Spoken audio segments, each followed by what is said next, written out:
കറീസ് കിച്ചണിലേക്ക് എല്ലാവർക്കും സ്വാഗതം. ഇന്ന് നമ്മുടെ വീഡിയോ മീൻ വാങ്ങുന്നതും മീൻ വാങ്ങിക്കഴിഞ്ഞാൽ നമ്മൾ വറുക്കുന്നതിനെയും കുറിച്ചിട്ടാണ് കേട്ടുള്ള വീഡിയോ ആണ് കേട്ടോ. അപ്പോൾ സാധാരണ രീതിയിൽ മീൻ വാങ്ങുമ്പോൾ കായൽ മീനാണെങ്കിൽ പ്രത്യേകിച്ച് നിങ്ങൾ കായൽ മീൻ വാങ്ങാൻ ഉദ്ദേശിക്കുന്നവരാണെങ്കിൽ നമ്മൾ എന്തായാലും ചെത്തി തന്നെ വാങ്ങിക്കണം കേട്ടോ. കായൽ മീൻ നല്ല ഉളുമ്പ് കൂടുതലാണ്, അതുകൊണ്ട് നമ്മളെപ്പോഴും ചെത്തണം. ചെത്തിയാലാണ് അതിൻ്റെ ആ നീര് സ്കിൻ അതിലിരുന്നാലാണ് നമുക്ക് മീൻ വറുക്കുമ്പോൾ നല്ല ടേസ്റ്റ് ഉണ്ടാവുള്ളൂ. ഒരിക്കലും കായൽ മീനിൻ്റെ തൊലി ഉരിഞ്ഞിട്ട് നമ്മൾ ചെയ്യാൻ പാടില്ല. എപ്പോഴും സ്കിന്ന് നമ്മൾ കട്ട് ചെയ്ത് വാങ്ങണം. അഥവാ നമ്മൾ സ്കിന്ന് ചെയ്തില്ലെങ്കിൽ നമുക്കറിയാലോ, നമ്മൾ സാധാരണ രീതിയിൽ ഉപ്പോ വിനാഗിരിയോ ഒക്കെ ഇട്ടിട്ട് നന്നായിട്ട് കഴുകും. പക്ഷേ എന്നാലും നമ്മൾ കടൽ മീനാണെങ്കിൽ നമുക്ക് ഉപ്പും ഒരു ടീസ്പൂൺ ഗോതമ്പ് പൊടിയോ ഒരു ടീസ്പൂൺ മൈദപ്പൊടിയോ ചേർത്ത് കഴുകുന്നതായിരിക്കും ഏറ്റവും ഉചിതം. നല്ല വൈറ്റായിട്ട് നമുക്ക് കിട്ടും. വിനാഗിരിയേക്കാൾ കൂടുതൽ ഉപ്പും ഗോതമ്പ് പൊടിയും കൂടി ചേർത്ത് നമ്മൾ മിക്സാക്കിയിട്ട് നമ്മൾ നന്നായിട്ട് കഴുകി നോക്കി നിങ്ങളുടെ മീൻ നല്ല വെട്ടിത്തിളങ്ങി ഇരിക്കും, പ്രത്യേകിച്ച് കടൽ മീനൊക്കെ. അപ്പോൾ നമുക്കെപ്പോഴും വാങ്ങുമ്പോൾ നമ്മൾ ശ്രദ്ധിക്കേണ്ട കാര്യം, എപ്പോഴും കായൽ മീൻ വാങ്ങുമ്പോൾ വെട്ടി വാങ്ങണം. കടൽ മീൻ വാങ്ങുമ്പോൾ ഇതുപോലെ തന്നെ സ്കിൻ ഉരിയുന്നതായിരിക്കും വലിയ വലിയ മീനുകൾ. പക്ഷേ നമുക്ക് നെയ്ക്കൂറ പോലത്തെയുള്ള നെയ്മീൻ പോലത്തെയുള്ള മീനുകളുണ്ടല്ലോ, നമുക്കൊരിക്കലും സ്കിന്ന് കളയില്ല. അതിൻ്റെ ഒരു മീതയിൽ ഒരു സിൽക്കോൺ പോലത്തെ ഒരു എന്താ പറയുക, ഒരു സിൽക്കി ടൈപ്പ് പോലത്തെ ഒരു ഇതുണ്ട്. അത് നന്നായിട്ട് നമ്മൾ കമ്പി വെച്ചിട്ടോ നല്ല ഇത് കത്തീര ആ ഒരു ഇത് വെച്ച് തന്നെ നമ്മൾ കളയണം, ഒരു പാട. അല്ലെങ്കിൽ നമുക്ക് അതിൻ്റെ ഉളുമ്പിൻ്റെ ടേസ്റ്റ് നമ്മൾ വറക്കുമ്പോൾ നമ്മുടെ മീനിൽ ഉണ്ടാവും. അപ്പോൾ ഇതൊക്കെ നമ്മൾ ഈ കാര്യങ്ങൾ നമ്മൾ മീൻ വാങ്ങിച്ചാൽ മാത്രം പോരാ, മീൻ വാങ്ങിക്കുമ്പോൾ ശ്രദ്ധിക്കേണ്ട കുറേ കാര്യങ്ങളാണ് ഞാൻ ഈ പറയുന്നത് കേട്ടോ.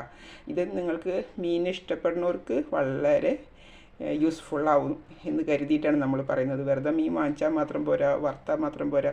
നമ്മളത് കഴിക്കുമ്പോൾ അതിൻ്റേതായ ടേസ്റ്റ് നമുക്ക് കിട്ടണമെങ്കിൽ ഈ കാര്യങ്ങളൊക്കെ നമ്മൾ നോക്കണം. ആ ഉളുമ്പ് മണം ഇല്ലാതിരിക്കണം. അതേപോലെ തന്നെ അങ്ങോട്ട് കായൽ മീനിൻ്റെ അങ്ങോട്ട് തൊലി അങ്ങോട്ട് ഉരിഞ്ഞ് കളഞ്ഞു കഴിഞ്ഞാൽ അതിൻ്റെ ടേസ്റ്റും മാറി. ശരിക്കും ആ നേര് സ്കിന്നിൽ വൈറ്റ് സ്കിന്നുണ്ടാവും. അതോടുകൂടി നമ്മൾ വരയുമ്പോഴാണ് കരിമീനൊക്കെ വരഞ്ഞ് നമ്മൾ വെക്കില്ല. അതേപോലെ തന്നെ മറ്റു മീനുകളും, അതുപോലെ കാളാഞ്ചി ആയിക്കോട്ടെ മറ്റ് ബ്രാലായിക്കോട്ടെ, എന്ത് മീനുകളായാലും നമുക്കതുപോലെയാണ് വേണ്ടത് കേട്ടോ. പിന്നെ നമ്മൾ ശ്രദ്ധിക്കേണ്ട ഒരു കാര്യം എന്ന് വെച്ച് കഴിഞ്ഞാൽ, മീൻ വറക്കുമ്പോൾ നമ്മൾ എല്ലാവരും മണിക്കൂറുകളോളം ഉപ്പും മുളകും ഇതൊക്കെ തേച്ച് വെച്ചിട്ട് വെക്കും. പക്ഷെ ഒരിക്കലും നമ്മൾ അങ്ങനെ ചെയ്യാൻ പാടില്ല. മീൻ വറക്കാൻ വെക്കുമ്പോൾ മാക്സിമം ഒരു 20 മിനിറ്റ് നമുക്ക് അതിൻ്റെ ആവശ്യമുള്ളൂ ഉപ്പും മുളകും തേച്ച് വയ്ക്കാൻ. അപ്പോൾ കാരണം വെച്ച് കഴിഞ്ഞാൽ നമ്മൾ അധിക സമയം നമ്മൾ വെച്ച് കഴിഞ്ഞാൽ നമ്മുടെ മീൻ നിങ്ങളൊന്ന് സ്മെല്ല് ചെയ്ത് നോക്കിക്കോളൂ, അതിനൊരു മുളകിൻ്റെ ഒരു കുത്തുമണം നമുക്ക് ഫീൽ ചെയ്യും. അപ്പോൾ ഒരിക്കലും നിങ്ങൾ ആദ്യം ചെയ്യേണ്ട കാര്യം എന്ന് വെച്ച് കഴിഞ്ഞാൽ, മീൻ നിങ്ങൾ വറക്കാൻ എപ്പോഴും ഉദ്ദേശിക്കണോ അതിന് മുന്നേ ഒരു 10 മിനിറ്റ് മുന്നേ ഉപ്പും മുളകും തേച്ചാൽ മാത്രം മതി. പിന്നെ മാത്രമല്ല, നമ്മളിങ്ങനെ ഫ്രീസറിൽ മീൻ വെക്കുമ്പോൾ ചിലവരൊക്കെ അങ്ങനെ ഉപ്പും മുളകൊക്കെ തേച്ച് എളുപ്പപ്പണിക്ക് വേണ്ടിയിട്ട് വേഗം കയറ്റി വയ്ക്കും. അത് 1-2 ദിവസത്തേക്കൊക്കെ നമുക്ക് വലിയ കുഴപ്പമില്ലാണ്ടിരിക്കും. പിന്നീടുള്ള ദിവസത്തേക്ക് വരുമ്പോൾ ഒരിക്കലും നിങ്ങളങ്ങനെ ചെയ്യല്ലേ. ഫ്രീസറിലുള്ള മീനാണെങ്കിലും നമുക്കതൊരു 1 മണിക്കൂർ മുന്നേ വെള്ളത്തിലിട്ട് കഴിഞ്ഞ് അപ്പോൾ ഉപ്പും മുളകും തേക്കുന്നതിനും തമ്മിൽ ഒത്തിരി വ്യത്യാസമുണ്ട്. നിങ്ങളൊന്ന് ട്രൈ ചെയ്ത് നോക്കൂട്ടാ ഈ പറയുന്നത്. കാരണം വെച്ച് കഴിഞ്ഞാൽ ഫ്രീസറിൽ തേച്ച് വയ്ക്കുന്നതും നമ്മൾ ആ സമയത്ത് തേക്കുന്നതിനും തമ്മിൽ ഒത്തിരി വ്യത്യാസമുണ്ട്. അത് മീനിൻ്റെ കാര്യത്തിലായിക്കോട്ടെ ചിക്കൻ്റെ കാര്യത്തിലായാലും ഒക്കെ കണക്ക് തന്നെയാണ്. ആ മുളക് കുത്ത് അടിച്ച് കഴിഞ്ഞാൽ നമ്മുടെ മീനിൻ്റെ ആയാലും ചിക്കൻ്റെ ആയാലും ആ മണം അങ്ങോട്ട് മാറിപ്പോവും. അപ്പോൾ നമ്മൾ ശ്രദ്ധിക്കേണ്ട കാര്യം ഇത്രയൊക്കെ കാര്യങ്ങൾ ശ്രദ്ധിച്ചു കഴിഞ്ഞാൽ നിങ്ങൾക്കൊരു ഉപകാരമായിരിക്കും എന്ന് കരുതിയിട്ടാണ്. കുറേ പേർക്കൊക്കെ ഈ വക കാര്യങ്ങളൊക്കെ അറിയാം. കുറേ കുട്ടികളൊക്കെ ഇപ്പോൾ പുതിയതുമായിട്ട് വളർന്ന കുട്ടികൾക്കൊക്കെ ഇതിനെക്കുറിച്ചിട്ട് വലിയ അറിവുകളൊന്നും ഉണ്ടായിരുന്നു വരില്ല. അവർക്കും കൂടി ഉപകാരപ്പെടുന്ന ഒരു വീഡിയോ ആയിട്ടാണ് ഞാനിത് ഉദ്ദേശിച്ചിട്ടുള്ളത്. പിന്നെ മാത്രമല്ല, മീൻ വറുക്കണ സമയത്തായാലും നമ്മൾ വല്ലാണ്ട് കുറേ വെളിച്ചെണ്ണയൊക്കെ ഒഴിച്ചിട്ട് വറുക്കരുത്. അതിൻ്റെ ഒരു ലെവലിലേ നമ്മൾ ഒഴിക്കാൻ പാടുള്ളൂ. അതായത് മുങ്ങി ഡീപ് ഫ്രൈ പോലെ ആവരുത് താനും. എന്നാൽ മീനിൻ്റെ ഒരു കാൽഭാഗം നമുക്ക് വെളിച്ചെണ്ണ ആവാൻ വേണം. അതിന് മുന്നേ കുറച്ച് കറി ലീവ്സൊക്കെ നമുക്ക് ഇട്ട് കഴിഞ്ഞാൽ നല്ലതാണ്. അതെല്ലാവരും ചെയ്യുന്ന കാര്യം തന്നെയാണ്.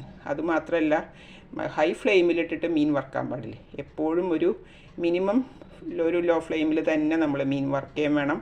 എന്നാലാണ് ആ മീനിലേക്ക് നമ്മൾ തേച്ച് വെച്ചിരിക്കുന്ന മസാലകളൊക്കെ അതിലേക്ക് പതുക്കെ പതുക്കെ കയറി അതിലേക്ക് ആവുള്ളൂ. പിന്നീട് വരുന്ന ഒരു കാര്യം വെച്ച് കഴിഞ്ഞാൽ, മീൻ വറുക്കുമ്പോൾ നമുക്ക് അതിൻ്റെ ഉപ്പ് കൃത്യമായിരിക്കണം, കൂടാൻ പാടില്ല കുറയാനും പാടില്ല. മുളകും അങ്ങനെ തന്നെയാണ്. വല്ലാണ്ട് കുറേ മുളകുകൾ തേച്ച് വെച്ച് മീൻ വറക്കുന്നതല്ല മീൻ വറവ്. കുറേ മീൻ തേച്ച് വെച്ച് നമ്മൾ കണ്ടിട്ടില്ല, ഇങ്ങനെ കരിഞ്ഞ് നമ്മൾ വറുത്തെടുക്കുമ്പോൾ ആ മുളകിൻ്റെ കരിപ്പ് മണമാണ് നമുക്ക് കിട്ടുന്നുള്ളൂ. മീനിൻ്റെ ശരിയായിട്ടുള്ള ടേസ്റ്റ് നമുക്ക് ഫീൽ ചെയ്യണമെങ്കിൽ അധികം മസാലകൾ ഓവറായിട്ട് നമ്മൾ ചേർക്കാൻ നിൽക്കണ്ട, മിനിമം ആയിട്ടുള്ളത് നമുക്ക് ചേർത്താൽ മതി. അതേപോലെ തന്നെ നമ്മൾ മുളക് കരിഞ്ഞ് വന്നു കഴിഞ്ഞാൽ മീനിൻ്റെ ടേസ്റ്റ് തന്നെ മാറും. ഇതൊക്കെ നമ്മൾ ശ്രദ്ധിക്കണം. അപ്പോൾ ഈ വീഡിയോ ഞാൻ ഇതിന് വേണ്ടിയിട്ടാണ് കേട്ടോ ഞാൻ എടുത്തിരിക്കുന്നത്. ഇതിൽ പ്രത്യേകിച്ച് ഒരു വീഡിയോ കാണിക്കലോ പിടിക്കലോ ഒന്നുമില്ല. ഇത് ഏത് മീനായാലും, ചെറിയ മീനായിക്കോട്ടെ വലിയ മീനായിക്കോട്ടെ, ഏത് മീനും നിങ്ങൾ ഈ ഒരു വീഡിയോ ഫോളോ ചെയ്ത് കഴിഞ്ഞാൽ നിങ്ങൾക്ക് ഉപകാരപ്രദമാകുമെന്ന് കരുതിയിട്ടാണ് ഞാൻ ഈ വീഡിയോ എടുത്തിരിക്കുന്നത് കേട്ടോ. അപ്പോൾ നമുക്കിതിലേക്ക്, ഞാനിത് സാധാരണ നമ്മുടെ ഒരു അയലയാണ്, അതിലേക്ക് ഒരു 1/2 ടീസ്പൂൺ മഞ്ഞൾപ്പൊടി, ഇതിലേക്ക് നമുക്ക് എന്തോരം ഒരു ഉപ്പിൻ്റെ ഇത് കൂടാൻ പാടില്ല, കുറയാനും പാടില്ല, ഒരു 3/4 ടീസ്പൂണോളം ഉപ്പ ചേർത്തിട്ടുള്ളൂ. ഞാനൊരു 1.5 ടീസ്പൂണോളം നമ്മുടെ മുളക് പൊടി ചേർത്തിട്ടുണ്ട്. 1 ടീസ്പൂണോളം വെളിച്ചെണ്ണ ചേർത്തിട്ടുണ്ട്. വെളിച്ചെണ്ണ ഇപ്പോൾ 2 ടീസ്പൂൺ ആയാലും കുഴപ്പമില്ല കേട്ടോ, നല്ലതാണ്. ഇതെല്ലാം കൂടി ചേർത്ത് അങ്ങോട്ട് നമുക്ക് മിക്സാക്കി വെക്കാം. മിക്സാക്കിയാൽ ഒരു 15 മിനിറ്റ് കഴിഞ്ഞാൽ മസ്റ്റായിട്ട് നമ്മൾ വറുത്തിരിക്കണം. പിന്നെ അത് പുറത്തിരിക്കാൻ പാടില്ല. നിങ്ങൾക്ക് അങ്ങനെ തേച്ചിട്ട് പിന്നെ മടിയാണെന്ന് വെച്ച് കഴിഞ്ഞാൽ നിങ്ങൾ അറ്റ്ലീസ്റ്റ് ഫ്രിഡ്ജിലെങ്കിലും എടുത്ത് വെക്കുക. ഇത് ഉപ്പുമുളകും തേച്ച് വെച്ച് അപ്പം തന്നെ ഫ്രിഡ്ജിലേക്ക് വെച്ചിട്ട് വറുക്കാൻ നേരത്തെ ഒരു 15 മിനിറ്റ് മുന്നേ പുറത്തേക്ക് എടുത്ത് വയ്ക്കുക. അല്ലാണ്ട് പുറത്തിരുന്ന് കഴിഞ്ഞാൽ എന്തായാലും അതിനൊരു മണം വരും. അപ്പോൾ നിങ്ങൾക്ക് ഈ വീഡിയോ വളരെ ഉപകാരപ്രദമാണെന്ന് ഞാൻ കരുതുന്നു. ഇഷ്ടമാണെങ്കിൽ പറഞ്ഞ പോലെ തന്നെ ഒന്ന് ലൈക്ക് ചെയ്യുക, കമൻറ്റ് ചെയ്യുക, സബ്സ്ക്രൈബ് ചെയ്യുക. Thank you.